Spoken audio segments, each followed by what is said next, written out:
اعوذ باللہ من الشیطان الرجیم بسم اللہ الرحمن الرحیم اہدنا الصراط المستقیم۔ یہ مقام وہ آ گیا کہ یہاں تک تو اے پروردگار ہم پہنچ گئے، تیرے فضل سے، تیرے کرم سے۔ فطرت سلیمہ بھی تیری عطا کردہ تھی، عقل سلیم بھی تیری ودیعت کردہ تھی، ان دونوں کی روشنی سے ہم یہاں تک تو پہنچ گئے۔ اب ہماری جو ضرورت ہے، احتیاج ہے، وہ کیا ہے؟ اہدنا الصراط المستقیم، ہدایت بخش ہمیں سیدھے راستے کی۔ یہاں دو باتیں سمجھ لیجئے۔ انفرادی سطح پر انسان کے لیے نہ معلوم کتنے مرحلے آتے ہیں ہر روز کہ جس میں وہ ایک چھٹک کر کھڑا ہو جاتا ہے، یہ کروں یا یہ کروں۔ دو آلٹرنیٹو سامنے آ رہے ہیں، فیصلہ کرنا مشکل ہو رہا ہے، قدم قدم پر ہدایت کی ضرورت ہے۔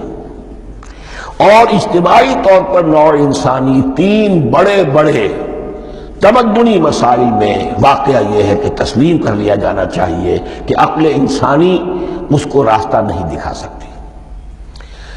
عام معاشرتی سطح پر مرد اور عورت کے درمیان حقوق اور اختیارات کا کیا توازن ہو، ناممکن ہے، انسان طے نہیں کر سکتا۔ انسان یا مرد ہے یا عورت ہے۔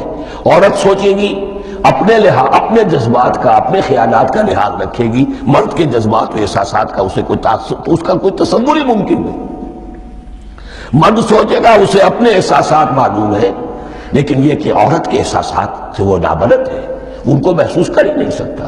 لا محالہ وہ اپنے بارے میں وہ جو بھی نظام بنائے گا اس میں وہ اپنی بالادستی رکھے گا۔ وہ تو ایک ہی ہستی ہو سکتی ہے کہ جو دونوں کی خالق ہے، مرد کی بھی عورت کی بھی، اور اس کو دونوں سے محبت ہے، دونوں کا خیر خواہ ہے، دونوں کا رب ہے، دونوں کو پروان چڑھانا چاہتا ہے۔ اسی طرح فرد اور معاشرہ یا ریاست، حکومت اور ریاست ہمیشہ یہ چاہتی ہے کہ سارے اختیارات ہمارے ہاتھ میں آ جائیں، ٹوٹلیٹیرین سوسائٹی ہو، بس ہم حکم دیں اور لوگ اس پر چلیں۔ افراد یہ چاہتے نہیں، ہمیں آزادی ہونی چاہیے۔ اب آپ دیکھیے کہ دنیا میں کتنے جھگڑے چلتے ہیں اسی پر، فریڈم فریڈم فریڈم۔ وہ فریڈم واقعتاً اپنی جگہ پر ایک شے ہے، افراد کی آزادی ہونی چاہیے، لیکن افراد کی آزادی اتنی نہ ہو جائے کہ وہ مادر پدر آزاد ہو جائے، کوئی قانون، کوئی قاعدہ، کوئی اخلاقی، کوئی حدود اور قیود جو ہے ان کا پابند نہ رہے۔ تو اب کہاں ہے وہ نقطہ اعتدال کہ جس میں انسان کی انفرادی آزادی، انفرادی اختیار اور ادھر اجتماعی مصلحتیں جو ہیں ان کو بیلنس کیا جا سکے؟ انسان طے نہیں کر سکتا، صرف اللہ ہی اس کے لیے نظام دے سکتا ہے۔ تیسرا مسئلہ ہے سرمایہ اور محنت، اس میں کیا توازن ہو؟ سرمایہ اور محنت دونوں مل کر کچھ بنا رہے ہیں، کچھ پروڈیوس کر رہے ہیں۔ اب اس میں نفع جو ہوا ہے اس میں سرمایہ کا کتنا حصہ ہونا چاہیے اور لیبر کا کتنا ہونا چاہیے، کون طے کر سکتا؟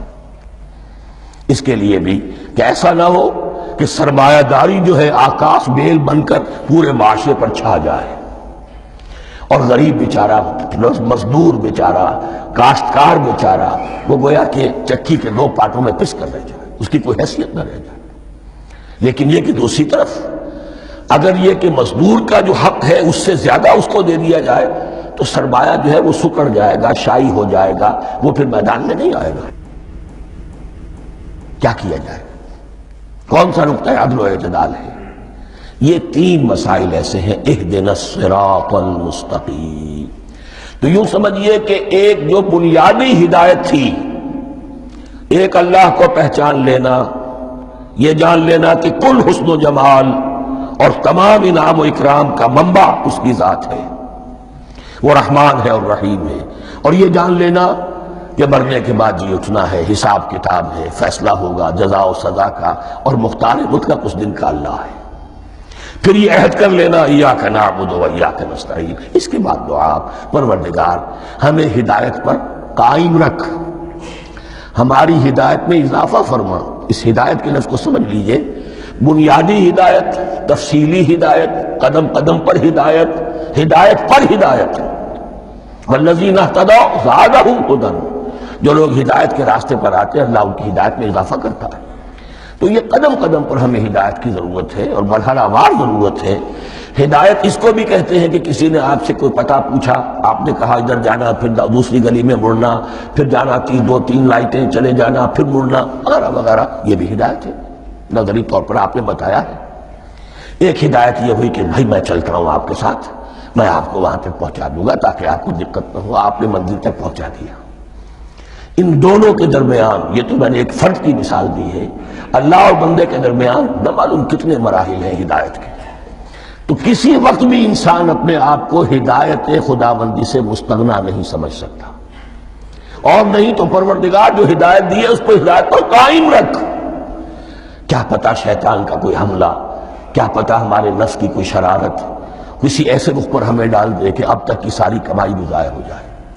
لہذا یہ نہ سمجھیے کہ جب یہ ساری چیزیں ان کو معلوم تھی، ان چیزوں کا تو اقرار کر رہے تو اب ہدایت کون سی مانگ رہے ہیں؟ تو ہدایت کا تو بڑا میدان کھلا ہوا ہے، اور اس ہدایت کی وہ جو میں نے آخری شکل آپ کو بتائی ہے کہ منزل مقصود تک پہنچا دے، یہ ہدایت بھی قرآن مجید میں اس معنی میں بھی لفظ آیا ہے کہ اہل جنت جب جنت میں داخل ہوں گے تو جو ترانہ حمد ان کی زبان پر اس وقت ہوگا وہ کیا ہے؟